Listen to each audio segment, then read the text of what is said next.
Boa noite, pessoal. Hoje é o nosso terceiro dia e último dia de aula do curso Como, dar os primeiros passos no mundo dos investimentos. Recapitulando, na primeira aula a gente falou sobre os 3 pilares para conseguir investir com sucesso, principalmente mentalidade, ter um orçamento definido e metas, e aí falamos bastante de todos esses 3 pilares. Ontem nós falamos dos principais investimentos e principais indicadores macroeconômicos que todo investidor deve conhecer, todo investidor deve saber como funciona essa parte de economia, de inflação, e também saber quais são os investimentos. Antes de você pensar em querer investir, de você, eu acho isso lindo investir, é maravilhoso, quero ganhar muito dinheiro, quero ficar milionário, você primeiro precisa conhecer o que você está fazendo. Então, a aula de ontem foi um pouco para isso, para botar ali o terreno, para vocês entenderem como funciona um pouco. E a aula de hoje é um pouco mais sobre como diversificar, Investir significa diversificar. Independente do que você vai fazer, assim, eu quero ter uma fazenda. Uma fazenda que produz só leite é muito mais arriscada do que uma fazenda que produz leite, produz ovo, com leite ele também faz queijo, manteiga, tem uma parte que ele produz abacaxi, limão e melancia. Então, você está diversificando aquilo ali, é um agronegócio. Aí, dentro disso, você está tudo no agronegócio, mas você tem uma diversificação dentro dele. O ideal é você não ter todo o seu dinheiro nisso, você também ter umas casinhas para alugar, enfim, Quando você tem todo o seu dinheiro concentrado ou em um setor ou em um único ativo, o seu risco é muito maior. Então, a aula de hoje é para a gente aprender que investir é diversificar, investir é eliminar, tentar reduzir risco de qualquer forma para você poder potencializar os seus retornos. Então, sem demorar muito, eu vou já começar a apresentar o nosso cursito de hoje.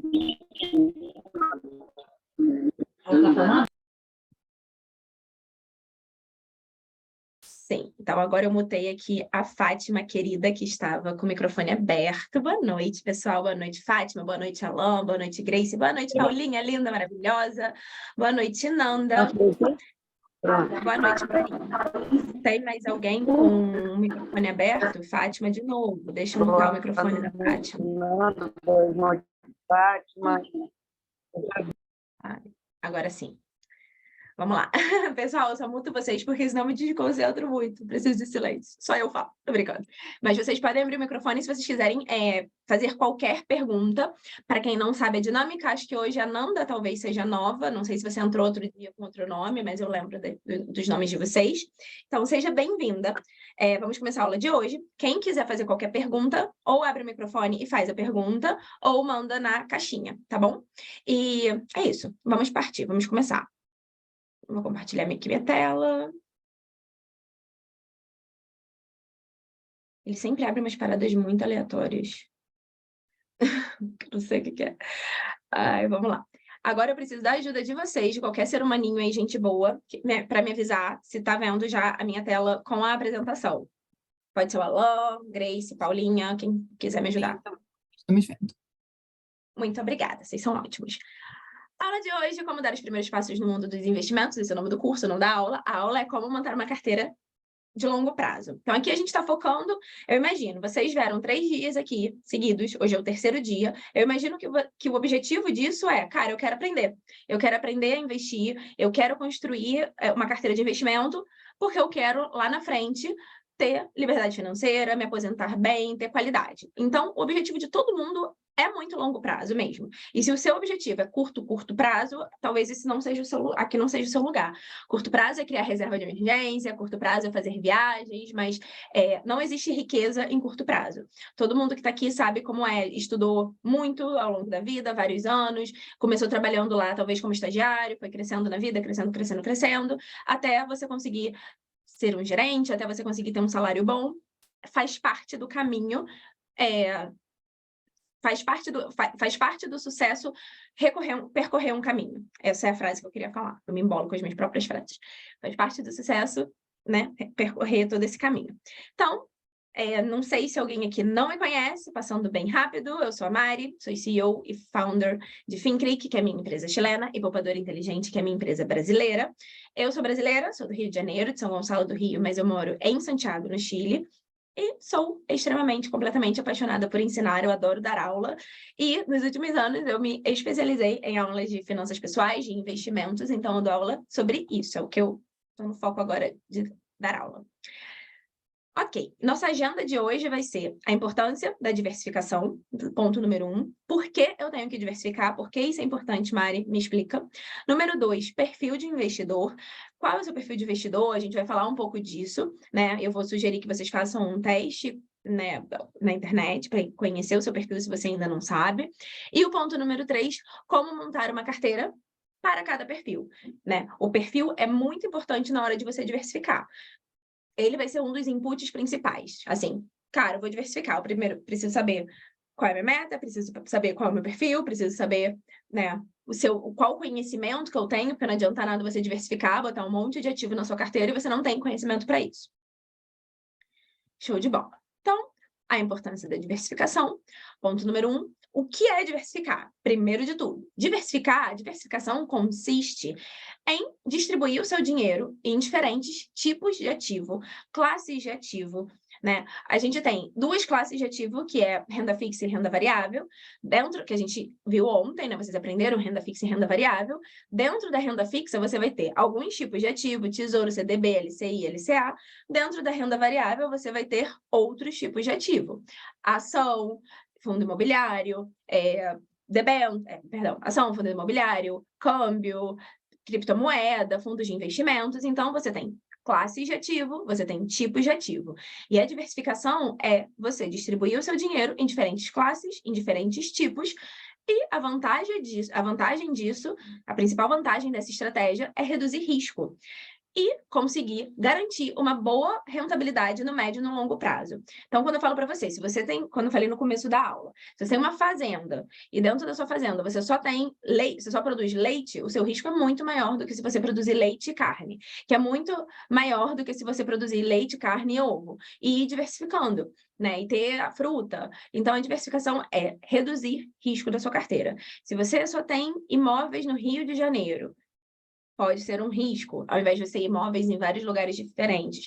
Se você, ao invés, além de imóvel, você também tem uma loja, além de imóvel e uma loja, você... É isso, tipo assim, eu tô dando muitos exemplos que, no caso, é muito negócio físico, mas levando ele para o mundo do investimento você ter CDB, você ter Tesouro Direto, você ter ações, e dentro das ações de várias empresas diferentes, de setores diferentes, você ter fundos imobiliários de segmentos diferentes, e aí ter uma carteira bem diversificada.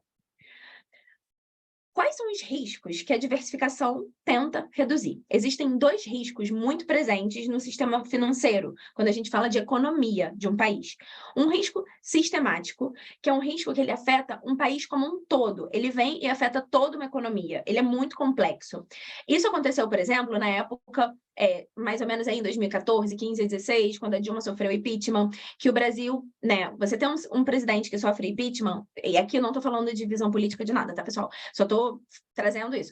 Você ter um presidente que sofre impeachment, isso é ruim para a visão do país lá fora, isso gera instabilidade política, isso gera instabilidade econômica. A Selic estava super alta, a inflação também estava super alta. Foi um período muito instável que afetou o Brasil como um todo. Então, todo o mercado financeiro do Brasil sofreu aqui. Esse risco, como a gente consegue combater ele? Você combate um risco sistemático quando você investe em outros países, em outras geografias. Porque isso aconteceu no Brasil. Só que lá fora, quem estava lá fora não estava nem aí para isso. Tipo assim, não se importava. Tipo, as ações dos Estados Unidos não sofreram com o impeachment da Dilma. Ninguém na França, na Inglaterra, não aconteceu nada por lá. Mas aqui no Brasil, sim. Então, para eliminar um pouco esse risco sistemático, o que a gente precisa fazer é investir em outras geografias. Mas também existe o risco não sistemático. Esse risco vai ser um risco inerente a um setor, a um ambiente específico da economia. Que pode ser, sei lá, que o governo agora lançou um grande estatuto, uma regra para as empresas. Gente, espera aí que tem alguém tocando a campainha. Só um minuto.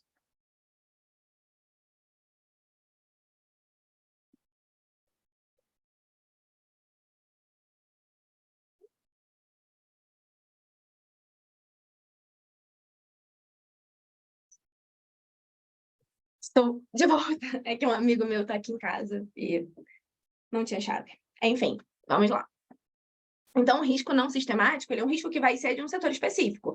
Como isso que eu estava falando. O governo implementou uma regra, uma regulação para o setor de energia e que todas as empresas de energia vão ter que pagar uma multa. Isso vai afetar as empresas de energia.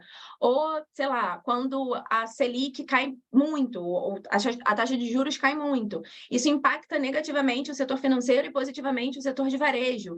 Então, cada setor vai reagir de uma forma diferente à economia, aos acontecimentos econômicos, aos acontecimentos mundiais.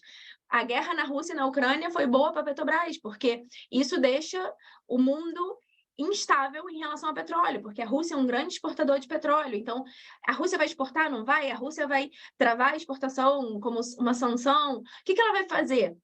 Então, a Petrobras ganha com isso, porque o preço do barril do petróleo triplica e ela passa a vender um petróleo com preço muito mais alto e ganhar mais dinheiro e a lucrar mais. Então, como que uma guerra também pode ser bom para uma empresa e ruim para outra? Isso acontece. Então, são dois tipos de riscos e a gente precisa tentar reduzir ao máximo esses dois tipos de risco na nossa carteira. O Warren Buffett, que é esse investidor que eu sempre falo para vocês, ele costuma dizer que a primeira regra é você não perder dinheiro. Então, uma boa maneira de você não perder dinheiro é você vendo onde tem risco. Aqui tem risco, aqui tem risco, aqui tem risco. Então, como que eu posso reduzir, mitigar esse risco? E essa é a ideia. Peraí, tem uma mensagem aqui, mas eu não sei se é do começo da aula. A Nanda falou que estava ontem, não sei por que mudou. Você deve ser a Fernanda Mello, que estava ontem, talvez. Eu lembro de você. Bem-vinda, Fê. Nanda. Não sei como te chamo. Vamos lá. Então, aqui, com a estratégia de diversificação, o seu lindo, querido, amado dinheiro, ele vai estar distribuído em vários investimentos com riscos e características diferentes. Então, se acontece alguma coisa no setor de energia, ok, esse setor vai representar um pedacinho da sua carteira. Você tem outros investimentos. Se acontece alguma coisa com o setor de varejo, tudo bem, esse setor também vai representar só um pouquinho da sua carteira. Você tem outros investimentos. Então, o grande objetivo da diversificação é reduzir esse risco, porque você vai ter investimentos que reagem de forma diferente a cada acontecimento. Um vai reagir de forma positiva, o outro vai reagir de forma negativa, o outro vai ficar neutro, e aí você evita perder dinheiro. Essa é a parte principal da importância de diversificar. Não sei se até aqui vocês têm alguma dúvida, quer fazer alguma pergunta, senão a gente pode continuar. Ponto número 2, perfil do investidor. O que é o perfil do investidor? O perfil do investidor é um questionário, é tipo um teste que vocês fazem, que ele analisa e identifica as suas preferências em relação à liquidez, segurança e rentabilidade, em relação aos investimentos. Quando a gente investe, tem um grande triângulo aí no mundo dos investimentos. A gente investe e a gente busca 3 coisas: liquidez, segurança e rentabilidade. Tem investimentos que precisam ser líquidos. Por exemplo, um Tesouro Selic, né? Quando você quer investir para uma reserva de emergência ou para uma meta de muito curto prazo, esse investimento precisa ser líquido e precisa ser seguro. Você não quer perder dinheiro. Quando você fala de aposentadoria, você não quer liquidez. Você quer mais rentabilidade a longo prazo, você tem mais tempo, você pode se arriscar um pouco mais. Então, os investimentos, eles estão sempre com essas 3 pontas. Quem é mais conservador quer segurança. Quem é mais agressivo quer rentabilidade. E é um pouco isso que a gente tem que descobrir. Às vezes você pode falar, eu quero rentabilidade, mas você faz o teste e você não aguenta correr esse risco. Rentabilidade requer estômago para isso, porque sua carteira vai oscilar, as ações vão subir, as ações vão cair. Você tem que ter paciência para aguentar, para esperar. Eu, na pandemia, vi minhas ações caírem muito e depois elas subiram de novo, depois caiu de novo. Então, faz parte do caminho, né? Você aguentar isso. E por isso também, eu reforço e falo isso sempre, você tem que ter metas bem definidas, você tem que ter uma reserva de emergência, você tem que ter o seu dinheiro separadinho, porque se a sua carteira de ações, que é a sua carteira de longo prazo, ela está caindo, ela está acontecendo alguma coisa, você não precisa tocar nesse dinheiro. Você vai usar o dinheiro da sua reserva de emergência, o dinheiro das suas outras metas. Então, o que eu sugiro, quem ainda não sabe qual é o seu perfil de investidor, na internet tem 1000 testes sobre isso, então procura e faz um. Ou quando no site do banco, provavelmente também vai ter. E quando você abre uma conta na corretora, é obrigatório fazer esse teste, porque a corretora também vai te liberar investimentos segundo o seu perfil. Hoje em dia é assim. Quando eu comecei a investir, não existia essa trava. Mas hoje, se o seu perfil é conservador, a corretora, pelo menos a XP, acho que a Rico também, não deixa você investir em ação. Vai falar, não, cara, você é conservador, como que você vai investir em ação? Né? Isso é um conceito deles também para deixar o mercado um pouco mais seguro. Só que é isso. Eu aconselho quem ainda não sabe o perfil, entrar no site, no Google, procurar, fazer o teste e entender. Isso é muito importante, pessoal, porque saber o seu perfil de investidor é um input essencial para construir a sua carteira de investimento. E você não pode pensar só no dinheiro que você quer ter. Todos nós queremos ter dinheiro, todos nós queremos ficar ricos, viver bem, ter qualidade de vida, mas é todo um processo. Então, eu quero rentabilidade, mas você não aguenta, vai ficar olhando a carteira todo dia, vai ficar querendo que a ação triplique, não é assim, tá? Isso aqui é um caminho de pelo menos 10 anos.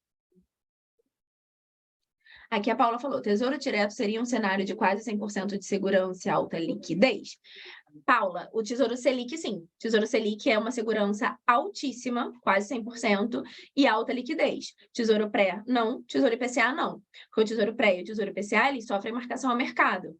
Lembra que a gente falou ontem? Se a Selic sobe muito e você comprou um pré-fixado lá atrás, esse título acaba perdendo, se desvalorizando. Então, se você tenta vender no meio do caminho, você pode perder dinheiro. Então, aí a segurança, né, que é isso de você não perder dinheiro, fica ruim. Em relação à liquidez, sim, porque o Tesouro Direto, ele compra os títulos. Se você quiser vender, você consegue. Não tem problema. Ele é líquido, você consegue transformar ele em dinheiro. O problema vai ser a segurança. Nesse caso, é o Tesouro Selic, que é o investimento mais seguro do Brasil. De nada, meu bem, de nada. Muito obrigada. Então, esse é o triângulo do investimento: liquidez, segurança e rentabilidade. Você tem que ver o que é mais importante para você. A liquidez depende muito da meta, mas a segurança também, né? Se for curto prazo, você precisa dessa segurança. E a rentabilidade é aquilo, cara, no longo prazo, você está disposta a correr um pouco de risco or not? Ou você não está? Isso depende de você. Se você quer correr um pouco de risco, você vai garantir mais rentabilidade. Quanto maior o risco, maior a rentabilidade que você pode ter nesse ativo, tá bom? Pessoal, vai me cortando aí, vai fazendo perguntas. Se eu estiver falando muito rápido, me avisa, tá? Não se esqueçam também de tirando fotinho, de subindo, postando no Instagram as fotinhos da poupadora. Se vocês estão gostando do curso, de indicar para os amigos de vocês também para as próximas vezes. Segunda-feira, inclusive, eu vou fazer uma live lá no YouTube. Depois eu mando, aviso, falo sobre o que a gente vai falar. Mas, enfim, sempre, né, ajudando, divulgando, compartilhando a poupadora, por favor. Fazer até uma carinha bonita para vocês tirarem foto. Deu tempo? Tá, vamos. Vamos, passa Jesus Cristo. Beleza. E quais são os tipos, né, de perfil? Como eu já falei, tem o conservador, o moderado e o agressivo. O conservador, ele tem muito baixa tolerância a risco. Ele prefere opções mais seguras e estáveis. Ele quer saber o que vai acontecer com o dinheiro dele. Então, aqui, o ideal é que esse investidor tenha mais foco em fundo de renda fixa, em ativos de renda fixa. A renda fixa vai dar essa previsibilidade. Por mais que os títulos pré-fixados e atrelados à inflação sofram com marcação ao mercado, a renda fixa consegue te dar essa previsibilidade de, ele vai render a Selic, ou ele vai render 13% ao ano. Se você levar até o vencimento, é isso que você vai ganhar. Você tem um acordo ali de cavalheiros. O investidor moderado, ele busca, né, um equilíbrio entre risco e segurança. Ele está disposto a assumir um pouco de risco em troca de potenciar os seus retornos. Ele tem esse um pouco mais de apetite. Essa pessoa aqui vai ter uma carteira mais 50-50. 50% em renda fixa, 50% em renda variável. Às vezes, 60% renda fixa, 40% renda variável. Por exemplo, o momento que a gente está vivendo agora, que é um momento de juros altíssimos, é um momento que o investidor moderado está mais em renda variável, em renda fixa que em renda variável, muito mais, porque vale a pena. A Selic está pagando aí 13% ao ano. Ano passado tinham CDBs pagando 16% ao ano, 15% ao ano. Isso é uma mega rentabilidade. Já o investidor agressivo, ele vai ter um apetite muito maior a risco. O objetivo dele é retorno, ele vai estar lá buscando, ele quer saber qual ação vai subir, ele quer saber qual fundo está pagando mais, ele quer investir em fundo imobiliário, em ação que paga dividendo, ele quer apetite, ele quer ver sangue, ele quer ver a carteira dele bombando. Esses são os 3 perfis. Você, de verdade, ser humaninho lindo, precisa saber qual é o seu perfil.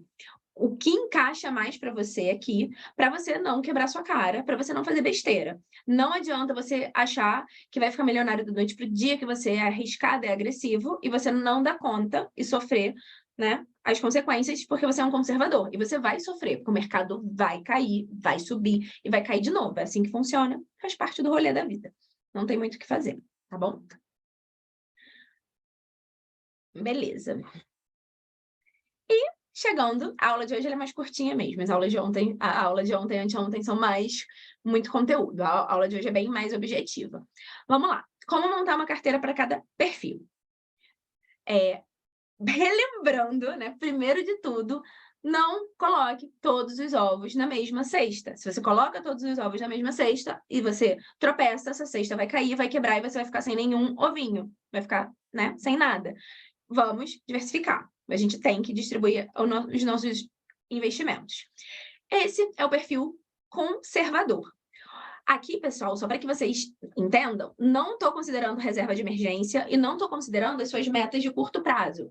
Reserva de emergência tem que estar no Tesouro Selic, ou no Nubank, ou em algo assim. E metas de curto prazo sempre é em renda fixa, sempre. Isso aqui é a sua carteira da riqueza maravilhosa, sua carteira da liberdade financeira, da sua aposentadoria. Então, como ela vai estar dividida? 20% em inflação. O que é inflação? Foi aquilo que eu mostrei ontem, IPCA+, Tesouro IPCA.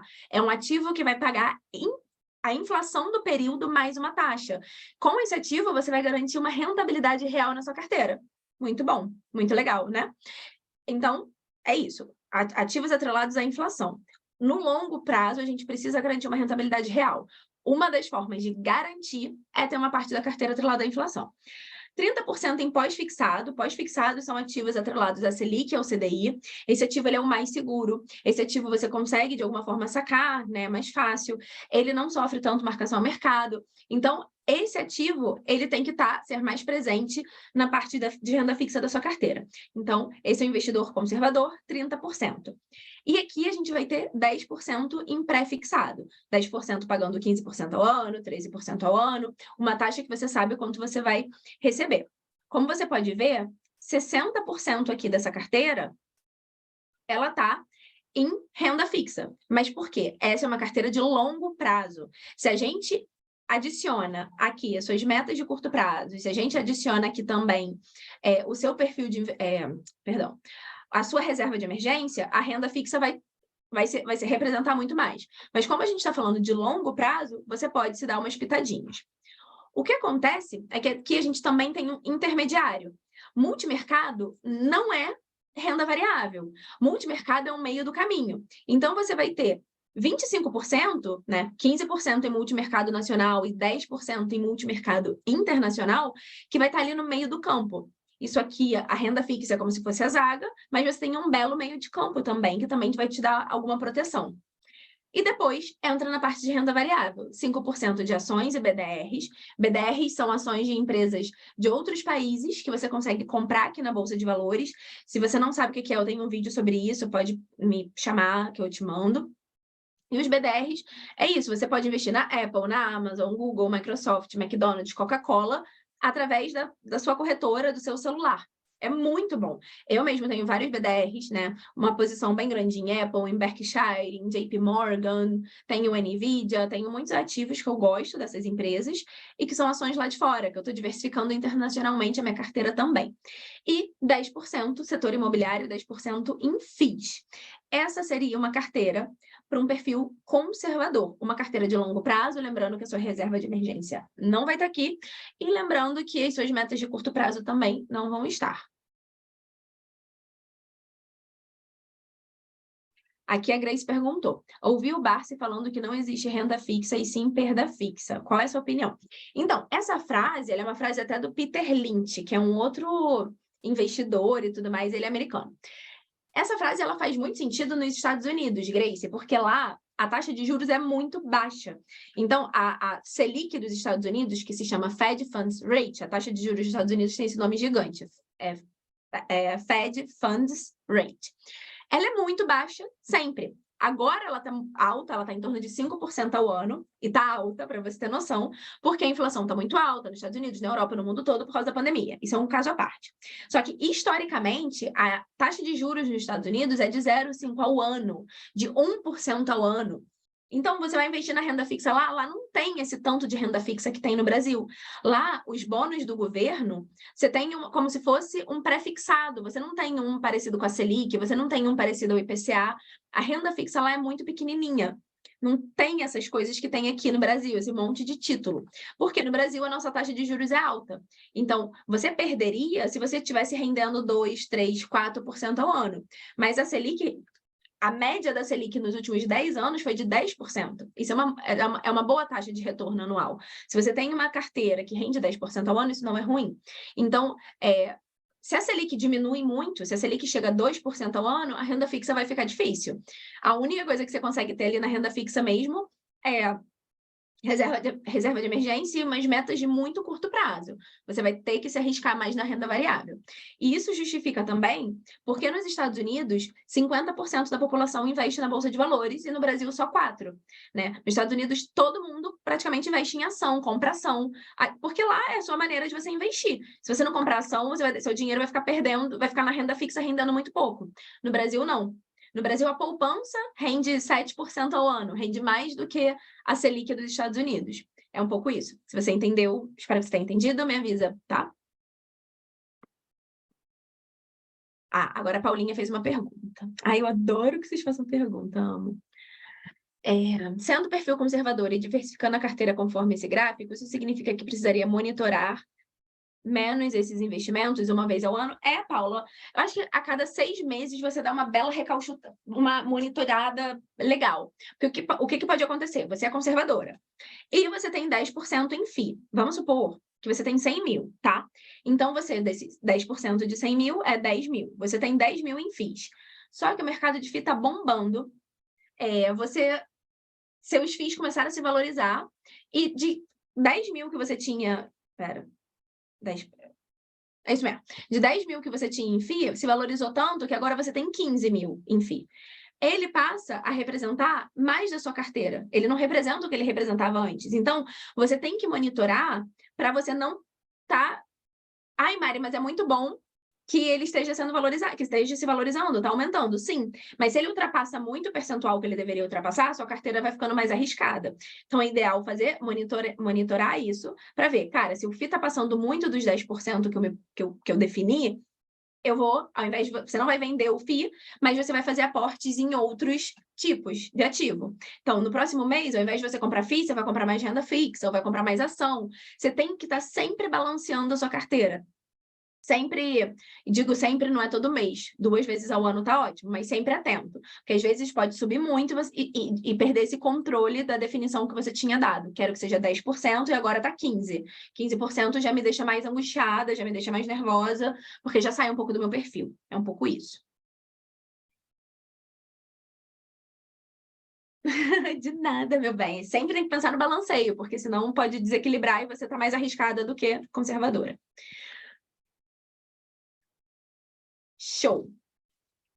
Agora a gente vai para o perfil moderado. Gente, eu adoro esse GIF. Eu rio sozinha com ele. Eu rio das minhas apresentações. Perfil moderado. Esse perfil vai ter mais ali metade.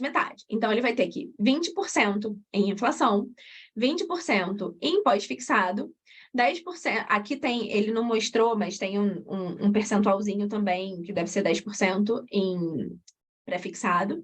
Aqui a gente tem multimercado nacional e internacional de novo, só que agora eu já estou dando um foco mais para o internacional, estou botando 15% no internacional, 10% em ações e BDRs, 15% em FII e 2% em criptomoeda. E aí, criptomoeda, Mari, isso é muito arriscado? Sim, mas 2% da sua carteira não é nada. E você tem que entender que é o que está acontecendo no momento. É muito difícil que isso tenha volta para trás, assim, que isso volte para deixar de funcionar. É arriscado, eu nunca vou te aconselhar a botar tudo em cripto, mas eu te aconselho, sim, ter uma parte da sua carteira se você já tem um perfil moderado. E isso é o futuro, né? Daqui para frente, eu acho que só vai crescendo, aumentando, sempre vai passar por momentos de queda, de alta, de queda, de alta, faz parte, ainda mais que ainda não é tão aceito, ainda mais que as pessoas ainda estão entendendo como funciona, mas é importante sim você ter considerado investir um pouco nisso. E essa é uma carteira de um perfil mais moderado. Ele ainda vai ter uma galera aqui na renda fixa, tem uma galera aqui na parte multimercado, que também é uma certa segurança. Ah, pessoal, para quem não sabe o que é fundo multimercado, isso é um fundo de investimento. Um fundo de investimento é parecido com um fundo imobiliário. O fundo de imobiliário tem um gestor, esse gestor vai escolher ativos imobiliários para colocar nesse fundo e você consegue comprar cotas disso e participar. Fundo de investimento é a mesma coisa, tem um gestor, só que cada fundo vai ter uma estratégia diferente. Vai ter fundo de renda fixa, vai ter fundo de ação, vai ter fundo de cambial, que investe em dólar, em moedas, e tem um fundo multimercado. Geralmente, esse fundo, 50% da carteira dele é renda fixa, e os outros 50% é bem misturado em moeda, ação, um monte de pequenos ativos que dá essa característica de multimercado, que ele tem, né, que ele investe em vários mercadinhos diferentes e ele ao mesmo tempo que ele é seguro, ele tem uma certa segurança, ele também tem esse retorno mais interessante, assim, tem fundo multimercado rendendo 18% ao ano, 20% ao ano, então ter uma parte da carteira ali é muito interessante. E, para quem não sabe, tanto na trilha quanto na comunidade, eu tem aula específica sobre fundo, tem na comunidade o módulo 7, é o módulo de fundos de investimento, o módulo 6 é fundo imobiliário, o módulo 7 é fundo de investimento. São 8 aulas, mais ou menos, só de fundo de investimento, que eu explico uma aula para cada tipo de fundo e como analisar, né? Tem ferramenta para você analisar o fundo, ver a carteira, ver se ele está indo bem, ver como ele performou em relação ao CDI, em relação ao Ibovespa, várias análises para você saber se você está escolhendo um bom fundo ou não. Então, muito interessante. Se vocês querem realmente começar a investir, aprender mais, tanto na trilha quanto na comunidade, eu também explico e mostro tudo sobre fundos imobiliários, fundos de investimento. E aqui o perfil arrojado. Esse sticker também é muito bom, como que fala? Esse GIF. O perfil arrojado vai ser menos renda fixa, mais renda variável. O que essa pessoa quer vamos lá, quero ganhar mais dinheiro, quero fazer minha carteira aumentar, mas ele tem estômago para isso, ele vai aguentar os trancos e barrancos, ou deveria. Então, você tem 15% de ativos atrelados à inflação, 15% de ativos pós-fixados, 15 e 15% de cada multimercado, 20% de ações e BDRs, 15% de FIIs, e aqui aumenta um pouquinho a parte de criptomoeda. Então, sempre vai ter renda fixa, sempre vai ter renda variável. O que vai fazer a diferença é o seu perfil. O seu perfil vai permitir um percentual um pouco maior ou um pouco menor de cada um desses ativos. Ele que vai permitir. Se você é mais arrojado, a renda variável tem que estar mais presente na sua carteira. Se você é mais conservador, a renda fixa tem que estar mais presente. E se você é moderado, vai ser um equilíbrio ali, um meio a meio. Então, mas a melhor maneira, a maneira mais eficiente de fazer isso é estudando, é se capacitando, é entendendo que é, de verdade, cada um desses ativos, como a economia funciona por trás disso, como acompanhar o mercado financeiro, qual site eu tenho que ler, quais notícias eu tenho que ler, o que eu tenho que fazer daqui para frente. Isso é muito importante. E para isso, pessoal, mais uma vez, eu tenho tanto a trilha, né, a minha mentoria, que é mentoria individual, eu pego pela mão mesmo, são 10 aulas junto comigo, a gente revisando tudo da sua vida e te levando pelo caminho que no final, o que eu te garanto é que você vai conseguir poupar todos os meses e que você vai saber investir para as suas metas e saber se organizar nisso tudo, não se sentir perdida e começar a construir a sua liberdade financeira. E a comunidade é muito parecido, mas são aulas gravadas, aulas curtinhas. Eu acho que a Nanda tinha falado comigo que está terminando um mestrado, um doutorado, alguma coisa assim, que ia ser muito difícil conseguir fazer algo agora. Eu entendo você, porque eu acabei de sair de um mestrado ano passado, eu fiquei louca, mas eu fiz a comunidade pensando em pessoas que trabalham, têm filho, têm uma vida corrida, quer sair com os amigos no final de semana. Então, as aulas são bem curtinhas, são 90 aulas, mas são aulas de 5, 7, 8 minutos. São 9 módulos, então dá essa sensação de que você vai avançando, fazendo as aulas. E tanto a comunidade quanto a trilha, vocês vão ter planilhas exclusivas de orçamento, de análise de ativo, de balanceamento de carteira e rebalanceamento. Então, Paula, você tem acesso a isso, porque você fez a trilha comigo, você deve ter tido essa planilha, eu devo ter te mandado em algum momento, te mostrado ela. Mas tem todo um material de apoio, tem e-books e também todo o meu suporte, né? Vocês passam a fazer parte do meu grupo do WhatsApp, vocês passam a ter meu número, ter todo o meu contato, poder falar comigo sempre que vocês precisarem, todas as dúvidas que vocês tiverem. E, além disso, as mentorias quinzenais. A cada 15 dias a gente está aqui com uma apresentação linda, com um tema diferente, falando sobre o mercado financeiro. Quando você entra para ser meu aluno, você sempre vai ser meu aluno. Por mais que você tenha assistido todas as aulas da comunidade, passado por todos os encontros da trilha, você vai estar sempre podendo se encontrar comigo e tendo esse conhecimento aí, ao vivo e a cores, que faz parte, né, para a gente conseguir aprender a investir, você não se sentir abandonado e sozinho no meio do caminho. Sim, a planilha é muito completa. E quem não quer usar a planilha para isso, né, para levar o controle das finanças, o controle dos investimentos, também tem um monte de aplicativo para isso, só que alguns são pagos, tipo MyProfit ou TradeMap, que são bons também para levar o controle disso. Enfim, galera, agora essa aula, como eu disse, é um pouco mais curtinha, e eu quero saber quais são as dúvidas de vocês, quais dúvidas vocês têm, se vocês querem fazer perguntas, pode fazer as perguntas que vocês quiserem. Temos aí 20 minutos, se vocês querem, para tirar dúvida. Eu aproveitaria, se fosse vocês, para fazer todas as perguntas. Não precisa ser só em relação à aula de hoje. Pode ser pergunta de qualquer tipo. Eu estou aqui para ajudar e responder.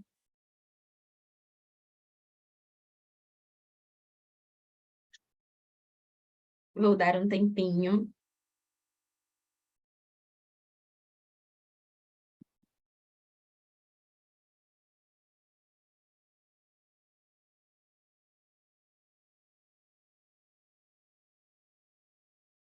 E eu mandei aqui também o link da comunidade, que ela está aberta e ela está com vários descontos especiais também, sem contar a aula sobre imposto de renda com o Vini, a aula sobre milhas com a Marcinha, a aula de viagens com a Nath, então tem outros cursos aí complementares, para vocês darem uma olhadinha. E para quem a Nanda tinha me pedido, a Grace também, eu vou gerar o link dessas 3 aulas e vou disponibilizar num Drive e vou passar o link para vocês. Então, fala de novo comigo se amanhã eu não tiver mandado o link, porque eu já deveria ter mandado, amanhã de tarde. Tenho que gerar todos os links aqui pelo Zoom e mando para vocês. Show? Nenhuma pergunta? Então, se vocês gostarem da aula, por favor, a Fernanda mandou, por enquanto, sem dúvidas. Eu sei que tem um perfil conservador, mas vou manter assim, que não dá muito trabalho. O perfil conservador é mais fácil também. Você acaba tendo que analisar um pouco menos, você não fica nessa correria do risco, você tem um risco um pouco mais controlado. E não tem nenhum problema ter perfil conservador. Dá para ganhar dinheiro, dá para fazer o dinheiro crescer e se multiplicar, mesmo sendo conservador. O ideal também é ser conservador e entender que uma parte da sua carteira também deve estar em renda variável, mesmo sendo conservador. Mas aí, começando, botando os pezinhos. A Grace me perguntou, qual é a sua sugestão para sair da dívida e começar a investir? Então, aí são algumas perguntas que eu te faço. Antes de fazer as perguntas, a maior sugestão é parar de fazer dívidas. Quando você está num buraco, o mais importante é você parar de cavar. Então, se você quer sair das dívidas, Grace, o primeiro é... Quando eu tive dívida, eu já fui muito endividada, quando eu tinha meus 20 e pouquinhos anos. Primeira coisa, quando eu vi que eu estava no olho do furacão e que eu queria sair dessa dívida, a primeira coisa que eu fiz foi reduzir o meu limite do cheque especial. Eu tinha um limite de R$2.000, eu ganhava R$2.000 como estagiária nessa época. Era um salário muito bom, porque isso tem 10 anos eu ganhava R$2.000 como estagiária. Só que eu gastava 4, eu era linda, né? Bonita, gastava 4.000. Eu falei, cara, eu vou ter que reduzir esta merda, porque senão eu não vou conseguir nunca parar de gastar. Eu me dei conta disso, eu entendi que eu estava usando ele como extensão da minha renda. O que eu fiz foi, eu liguei para o banco, eu falei, eu quero reduzir para 1.500. Reduzi. No outro mês, eu reduzi para 700. Para não tirar tudo de uma, porque se eu tirasse tudo de uma, eu não ia conseguir viver, eu não ia conseguir comer. E no outro mês eu reduzi para 400. E até hoje o meu limite do cheque especial do meu Banco do Brasil é R$400. Eu não aumentei ele nunca mais. E aí eu falei, não tem como eu me endividar tanto, porque assim, o máximo que eu posso pegar aqui é R$400. E a outra coisa foi com cartão de crédito. Eu fiz o mesmo. Eu tinha um limite de 5.000 e eu fui bloqueando ele aos poucos até chegar a um limite de 750. Então, nessa época, eu tinha 750 no cartão de crédito e tinha 400 no cheque especial. Era isso que eu tinha. Isso me ajudou muito. Ponto número 2 foi começar a levar o controle de tudo que eu gasto. Tipo nessa planilha que eu tenho, Grace, se você quiser eu posso te passar, que é a planilha de controle de gastos, eu te passo um vídeo para você usar. Você vai botar todos os seus gastos de forma categorizada e você vai ver onde você está gastando seu dinheiro. Às vezes, pode ser que você gasta muito com iFood, você gasta muito com Uber, você gasta muito com um monte de coisa. Você perdeu a primeira aula, né, bonita? Na primeira aula que eu falo sobre tudo isso. Mas você vai gastando com um monte de coisa que você não se dá conta. E só de você fazer pequenos ajustes, ao invés de eu gastar R$500 de Uber, eu vou gastar 280. Ao invés de eu gastar não sei quanto, eu vou gastar não sei tanto. Você consegue poupar dinheiro, você consegue ir reduzindo. Então, reduz o limite do seu cheque especial e do seu cartão de crédito, vai reduzindo, não reduz tudo de uma vez, mas reduz em 3 tacadas, vê com que você está gastando seu dinheiro, pelo amor de Jesus Cristo, e tenta reduzir, tenta se controlar. E o outro renda extra. Você pode vender roupa? Você tem roupa que você não usa? Se joga, vende roupa. Uma aluna minha pegou todas as roupas que ela não usava, que ela dava pra galera, que ela, sei lá, o que ela fazia, e conseguiu vender num brechó por R$800. Uma mala de roupa, R$800 é dinheiro à beça, tá? Então, fazer renda extra, ou com isso, ou passeando o cachorro, ou trabalhando num bar e restaurante no final de semana, eu não sei o seu trabalho, eu não sei quanto você ganha, eu não sei nada sobre você. Então, eu tô tirando dicas aleatórias, tá? Mas é muito importante você tentar reduzir esses gastos. Eu não sei qual a capacidade que você tem. Alguma dessas dicas te ajudou? Te serviu? Você quer me dar mais algum input? Escreve aí. Ou abre seu microfone também. Aproveita que eu tô aqui, pode abrir seu coração. Posso, Paulinha? Me chama no WhatsApp e eu te passo a planilha e o vídeo, tá? Mas o vídeo você sabe de cabeça como usar. Mas eu te passo também. Beleza, que bom que eu te ajudei, Grace. Sempre que você quiser, eu boto caixinha de pergunta sempre lá no meu Stories. Faz a pergunta que você quiser fazer, tá bom? Pode mandar a pergunta que eu vou te responder. Pessoal, se tiver mais alguma, vai mandando. Tá, quem quer a planilha, me chama no direct. Quem não me tem no Instagram, que eu mando a planilha e o vídeo, tá bom? E quem tiver mais dúvida, pode mandar, ou pode sempre usar a caixinha de pergunta. Foi um prazer ver vocês aqui 3 dias, quem esteve os 3 dias. Muito obrigada, estou muito feliz com a presença de vocês. Segunda-feira vai ter live lá no YouTube. Eu estou em dúvida entre alguns assuntos, mas eu vou decidir. Talvez eu bote uma caixinha de pergunta pedindo a sugestão de live. Mas é isso. Participem do canal. Quem puder, compartilhe as fotinhos de hoje. E foi um prazer ter vocês aqui. Espero que vocês tenham gostado. Muitos beijos e até a próxima. Uai, cadê?